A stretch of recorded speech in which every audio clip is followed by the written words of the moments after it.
Bonjour à tous. Allez, aujourd'hui on s'attaque à un monument, un exercice qui fait souvent un peu peur, je sais, le commentaire littéraire. Mais mon but il est très simple, c'est de vous montrer qu'avec la bonne méthode, ce n'est pas si terrible. En fait, on va transformer cette épreuve en une sorte de défi, un défi que l'on peut totalement relever. Vous êtes prêts? Allez, on y va. Le commentaire, pour beaucoup, c'est synonyme de page blanche, d'angoisse, le cauchemar absolu, n'est-ce pas? Eh bien, je vous propose de changer complètement de perspective. Et si on arrêtait de le voir comme ça? Si on le voyait plutôt comme un défi, ou même mieux, une enquête à mener, une sorte de jeu de piste intellectuel, où, une fois qu'on connaît les règles, on peut vraiment s'amuser. Et surtout réussir. Alors, voici notre feuille de route, notre plan d'attaque pour y arriver. On va décomposer tout ça en plusieurs missions. D'abord, on va se transformer en enquêteur pour décrypter le texte. Ensuite, une fois les indices récoltés, on enfilera la casquette d'architecte pour bâtir un plan solide. Après ça, on passera à la rédaction, la construction de l'analyse.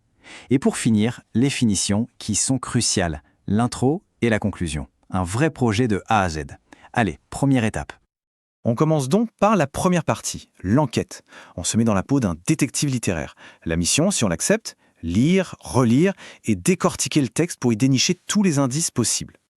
Bon, avant de commencer l'enquête, redéfinissons rapidement ce qu'est un commentaire littéraire. En gros, c'est un devoir organisé où il faut expliquer son interprétation d'un texte. Le mot le plus important ici, c'est justifier. Ce n'est pas juste donner son avis, dire j'aime ou j'aime pas. Non, c'est construire un vrai raisonnement, une argumentation qui s'appuie sur des preuves qu'on trouve dans le texte, pour répondre à une question précise. Ok, alors ce travail préparatoire, cette enquête se fait en 4 étapes très logiques. La première, c'est une lecture de découverte un peu innocente. On lit pour sentir le texte. Deuxième étape, on note au brouillon nos toutes premières impressions, ce qui nous vient à l'esprit, le contexte. Ensuite, et ça c'est l'étape vraiment cruciale, la lecture analytique. Là, on prend son crayon et on passe le texte au peigne fin. On cherche les figures de style, les champs lexicaux, la structure des phrases. C'est là qu'on collecte nos fameux indices. Et seulement à la fin, une fois qu'on a toute cette matière, on peut formuler la question centrale qui va être le fil rouge de toute l'analyse. Et cette fameuse question centrale, c'est ce qu'on appelle la problématique. C'est vraiment le cœur de votre devoir, la boussole qui va tout guider.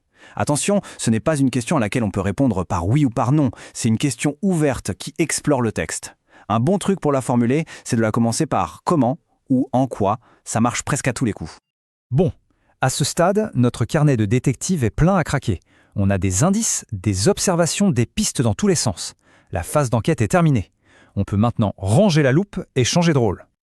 Et on passe à la deuxième grande étape, le rôle de l'architecte. On a collecté tous nos matériaux, tous nos indices. Maintenant, il faut concevoir la structure, dessiner un plan. Et croyez-moi, un plan solide, c'est 50% du travail de fait. C'est vraiment la clé.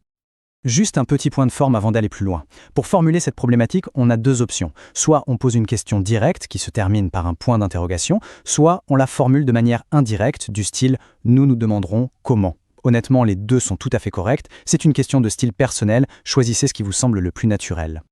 Et maintenant, l'astuce qui simplifie tout. Le plan ne sort pas nulle part. En fait, il découle directement de la problématique. Vos grandes parties, vos axes, ce sont tout simplement les étapes de votre réponse. Regardez, si on se demande en quoi cette scène est-elle comique, l'axe 1 pourrait être d'abord parce que c'est une scène de quiproquo, et l'axe 2, ensuite parce que le comique naît d'une parole hardie. C'est logique, non?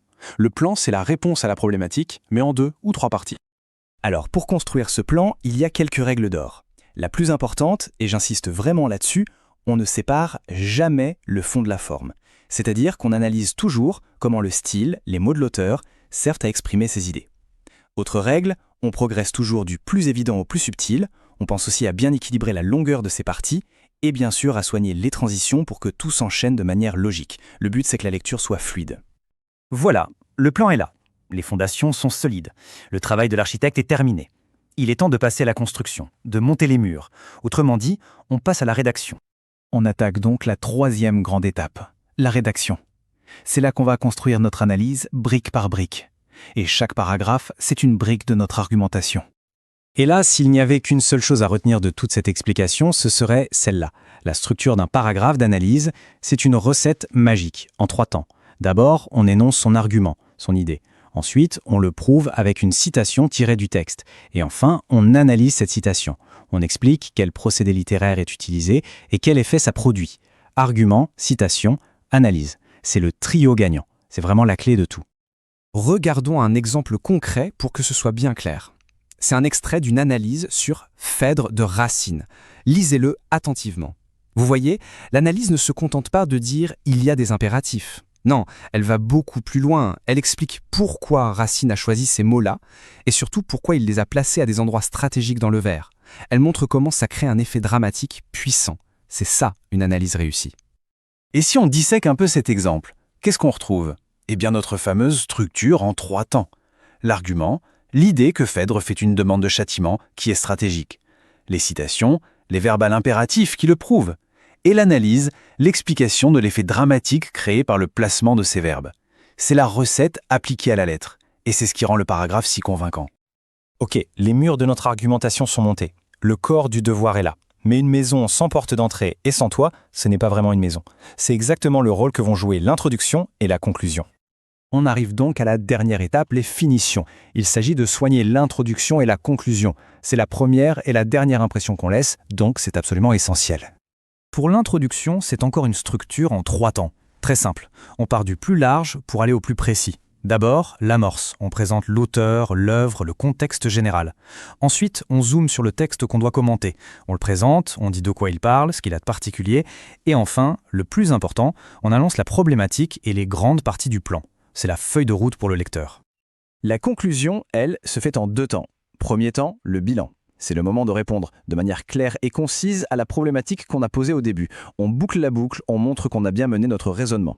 Et le deuxième temps, c'est l'ouverture. On élargit la réflexion. On peut faire un lien avec un autre texte, un autre art ou même une question d'actualité. C'est la petite touche finale qui montre qu'on a une vraie culture.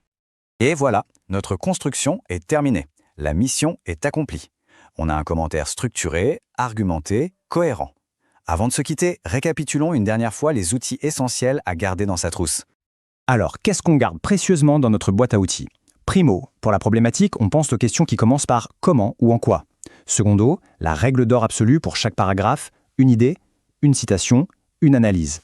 Tertio, le réflexe indispensable, ne jamais séparer le fond de la forme. Et enfin, la précision, on choisit des citations courtes et on analyse des procédés littéraires précis. Avec ça, on est armé pour affronter n'importe quel texte. Et je voudrais qu'on se quitte sur une dernière réflexion. Et si, au fond, le commentaire, ce n'était pas un simple exercice scolaire, pas un jugement qu'on porte sur une œuvre, mais plutôt un dialogue, une conversation passionnante qu'on engage avec un texte, avec un auteur par-delà les siècles. Si on voit les choses comme ça, d'un coup, l'exercice devient beaucoup plus qu'un devoir. Il devient une aventure. Je vous laisse méditer là-dessus.